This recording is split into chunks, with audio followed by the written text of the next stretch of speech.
یہ ذرا میسج ہمیں آیا کہ if we can fulfil our promises. Sadaqat بھائی یہ میسج ہمیں بھیجا ہے اور یہ کہتے ہیں کہ if we can fulfil our promises our country can prosper. Trust and faith become are necessary for a happy country. دیکھیے آن پیپر اگر دیکھا جائے تو پاکستان جیسا ملک دنیا میں کوئی نہیں ہے. اگر آپ دیکھیں تو اس کی جغرافیائی پوزیشن دیکھیں, اس کے جغرافیائی حالات دیکھیں کہ ایک ہی وقت میں آپ کو اس وقت پاکستان میں ایسی جگہوں کا بھی پتا ہوگا جہاں بہت ٹھنڈا موسم ہے اور گرم موسم ہے, اور آپ کو ہر طرح کے دریا سمندر آپ کو کوئی کمی نہیں ہے. یہ ایک ایسا ملک ہے جہاں کوئی بھوکوں نہیں مر سکتا.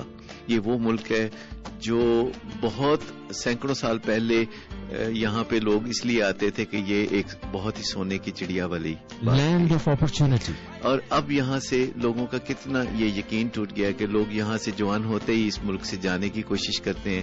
ہمارا جو برین ہے وہ ڈرین ہو گیا ہے.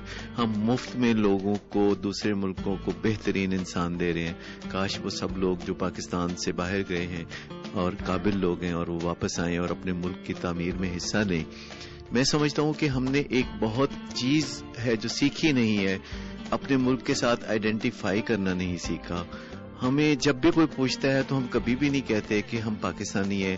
ہم پہلے بہت کچھ کہنے کے بعد اپنے آپ کو پاکستانی کہتے ہیں, جبکہ ہم جب پیدا ہوتے ہیں تو سب سے پہلے ہم پاکستانی ہوتے ہیں. اور جب اتحاد ہو تو پھر گھبرانے کی کوئی بات نہیں. اور صداقت بھائی ہم بات کر رہے ہیں 14 اگست کے حوالے سے اور پاکستان کے مختلف مسائل کے حوالے سے, اور قائد اعظم نے جہاں پر بات کی تھی ڈسپلن کی, تنظیم کی, نظم و ضبط کی, وہاں پہ ان کا ایک کارڈینل اصول جو تھا وہ اتحاد بھی تھا. تو اتحاد کے متعلق جو ہے آج کوئی فقدان پایا جاتا ہے اس چیز کا؟ بہت زیادہ. یعنی آپ اندازہ کریں کہ ہم بے شمار وجوہات سے تقسیم ہیں, اور آج کی سائنس یہ کہتی ہے کہ سینرجی چاہیے, ٹیم ورک چاہیے. آج کی سائنس یہ کہتی ہے کہ مل جل کر آپ بہت بڑے کارنامے انجام دے سکتے ہیں. اور ہم انفرادی طور پر سوچنے کے بڑے عادی ہو گئے. ہم نے اپنے اندر فرق پیدا کرنے کے لیے بے شمار بنیادیں پیدا کر لی ہیں. اگر ہم واپس ایک بنیاد پر آ جائیں کہ ہم سب پاکستانی ہیں اور پاکستان کو اون کرنا شروع کر دیں, دل سے پاکستان کو ماننا شروع کر دیں. یہ جو ہمارے اندر تمنائیں جنم لیتی رہتی ہیں یہاں سے بھاگنے کی, میں سمجھتا ہوں کہ یہ کبھی آپ ان لوگوں سے بات کر کے دیکھیں جو دوسرے ملکوں میں جا کے بس گئے ہیں. مالی خوشحالی کے باوجود ان کے دل میں ایک کسک رہتی ہے کہ وہ کبھی بھی کسی کے ملک کو اپنا نہیں کہہ سکتے, چاہے انہیں نیشنلٹی ملے چاہے کچھ بھی ہو. ہمیشہ وہ پاکستان کی تڑپ میں مبتلا رہتے ہیں. کبھی آپ اپنے عزیزوں رشتہ داروں سے پوچھ کے دیکھیں, جبکہ کبھی وہ پاکستان آتے ہیں تو آپ ان سے بات کیجئے کہ کیا آپ وہاں واقعی خوش ہیں. پہلی نسل وہاں جاتی ہے مالی حالات کی دشواری کی وجہ سے. جو وہاں بچے پیدا ہوتے ہیں انہیں اپنی شناخت کے مسائل ہوتے ہیں, ان کا والدین سے جھگڑا رہتا ہے کیونکہ وہ سوسائٹی میں کچھ اور سیکھتے ہیں, گھر میں کچھ اور سیکھتے ہیں. پاکستان میں رہتے ہوئے, اپنے ملک میں رہتے ہوئے آپ اگر ایک سینس آف اونرشپ محسوس کریں, یہاں کے در و دیوار, یہاں کی سب چیزیں, یہاں کے چمن, یہاں کے باغ, یہاں کے پہاڑ اگر آپ نے اپنا محسوس کریں, اپنے سینے سے لگائیں, تو آپ کا سینہ, آپ کا دل خوشیوں سے منور ہو جائے گا. بیوٹیفل. ربط قائم فرد ملت سے ہے, تنہا کچھ نہیں, موج ہے دریا میں اور بیرون دریا کچھ نہیں. ہم بھاگ کے مسائل سے دوسرے ممالک میں جانا چاہتے ہیں, مگر وہاں کے مسائل جو ہیں وہ اپنی جگہ, اور پھر واپس پلٹ کے آتے ہیں اور آئیڈینٹی کرائسس کا شکار ہو جاتے ہیں, شناخت کا فقدان ہو جاتا ہے, اور پھر وہ بات مجھے یاد آ جاتی ہے کہ نہ یہاں کے رہے نہ وہاں کے رہے. میں آپ کو بتاتا ہوں کہ میرے بہت سے دوست امریکہ میں سیٹل ہیں جو کبھی کالج میں ساتھ پڑھتے تھے, کبھی امریکہ میں ٹریننگ میں ساتھ تھے. تو میں نے ہمیشہ ہی ان کو ناخوش دیکھا. ابھی ریسنٹلی ایک میرے ٹیلی ویژن پروگرام کو دیکھ کے امریکہ سے ایک پاکستانی پروفیسر آف نیونیٹالوجی نے مجھے کال کی, جن کو ذرا سی بات پر بے چینیاں ہوتی ہیں. وہاں ان کو ایڈجسٹمنٹ کے پرابلم ہے. اب 62 سال کی عمر میں نہ وہ واپس آنے کی پوزیشن میں, نہ وہاں رہنے کی پوزیشن میں, اور وہ بار بار یہی کہتے ہیں کہ آخر میں حساب کتاب لگاتا ہوں تو کھویا زیادہ ہے, پایا کم ہے. حالانکہ زندگی میں انہوں نے بڑے کارنامے انجام دیے, وہاں پروفیسر بنے امریکہ میں, لیکن وطن کی کسک اب سب سے زیادہ محسوس ہوتی ہے. جب جوانی کی اٹھان ہوتی ہے تو ہم کچھ اور سوچتے ہیں.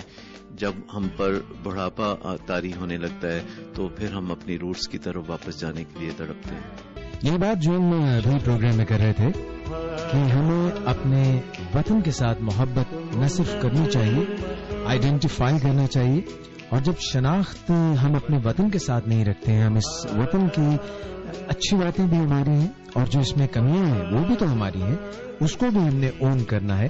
اور وہ صرف بات یہ نہیں ہے کہ اچھا ہپ ہپ اور کڑوا کڑوا تھو تھو، یہ ہمیں نہیں کرنا. ہر چیز کو ہمیں اپنانا ہے. جس طرح ہم جس سے محبت کرتے ہیں، جسے ہم چاہتے ہیں، اس کی برائیوں کو بھی ہم سینے سے لگا لیتے ہیں اور اس کو بہتر کرنے کی کوشش کرتے ہیں، اس کو نکھارنے کی کوشش کرتے ہیں، اس کو ڈس اون نہیں کرتے. جو پروگرام کے آغاز میں ثاقب بھائی ابھی آپ نے بات کی تھی، اور وہ یہی کہ ہم جب کسی سے محبت کریں تو اس کو بہتر بنانے کی بھی کوشش کریں اور اس سے قطع تعلق نہ کر لیں. ہم اپنا وطن چھوڑ کے جب دوسرے وطن چلے جاتے ہیں تو ہمیں کسی کروٹ بھی سکون نہیں ملتا.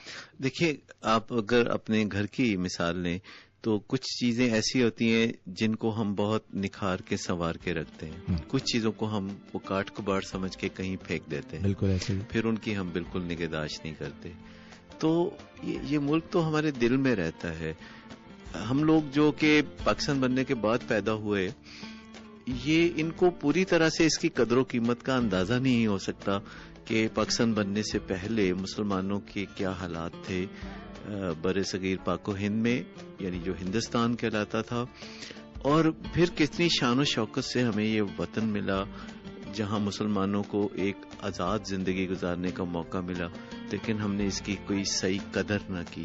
لیکن ابھی بھی کچھ نہیں، ایسا وقت تو ہاتھ آ گیا پھر ہمارے کہ ہم اپنے ملک کو سنوارنا چاہتے ہیں، اور بڑی اس کے لیے کوششیں بھی اب ہو رہی ہیں. اور میں تو بہت مثبت سوچنے والا ہوں، اور میں سمجھتا ہوں کہ جتنے حالات خراب ہونے تھے وہ ہو چکے، اس سے زیادہ ہو نہیں سکتے. اب صرف یہ حالات بہتر ہی ہو سکتے ہیں. ماشاءاللہ، آپ کی یہ بہت ہی پازیٹو سوچ ہے، اور مجھے اس سے یہی بات ذہن میں آ رہی ہے کہ تم روشنی صبح سے مایوس نہ ہونا، ہم نقطہ انجام ہے اسی تیرہ شبی کے، کیا کہہ کے زمانہ ہمیں روک سکے گا، ہم سود و زیاں راہ میں چھوڑائے کبھی کے.